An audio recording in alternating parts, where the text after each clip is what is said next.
As I conclude my term as the 45th President of the United States, I stand before you truly proud of what we have achieved together. Just hours remain to Donald Trump's presidency, and the world is watching to see what kind of surprises may pop up during the series finale for the reality TV star turned U.S. president. Inauguration Eve bringing intense security to Washington, D.C. Entry points like bridges shut down. And now 2 of the more than 25,000 National Guard troops on the ground have been removed after vetting found they reportedly had ties to far-right extremist groups. 2 individuals that identified had made inappropriate comments or texts. We have another group of individuals that have been flagged in the vetting process for a number of different reasons, like I said, unrelated to the events here.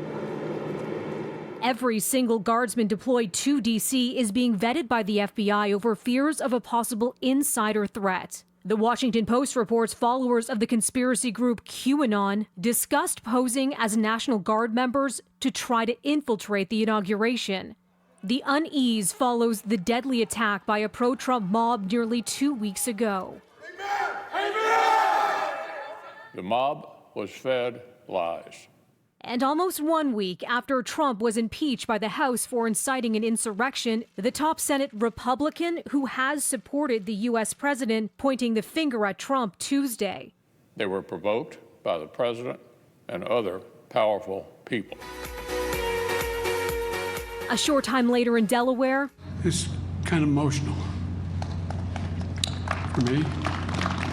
U.S. President-elect Joe Biden delivering a personal address before heading to Washington. Biden will be sworn in on Wednesday during a scaled-back ceremony. Some 200,000 flags on display in the National Mall representing the Americans who couldn't come to the event due to security concerns and the pandemic. Trump, who has remained out of sight for days at the White House, will not be attending Biden's inauguration. Instead, he plans to leave Washington Wednesday morning in a military-style send-off. Banned from social media, Trump was quiet for most of his final hours in office before both his expected announcement of last-minute pardons and the release of a recorded farewell message.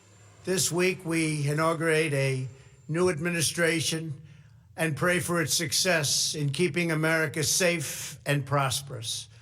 We extend our best wishes, and we also want them to have luck, a very important word.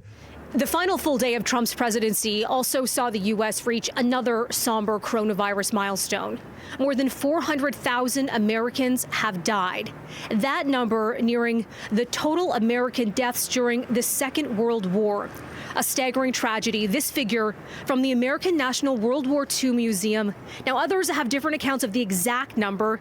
The museum puts Canada's World War II death toll at more than 45,000. And the number of COVID-19 fatalities in our country now less than half that, at more than 18,000. Melissa Duggan, City News.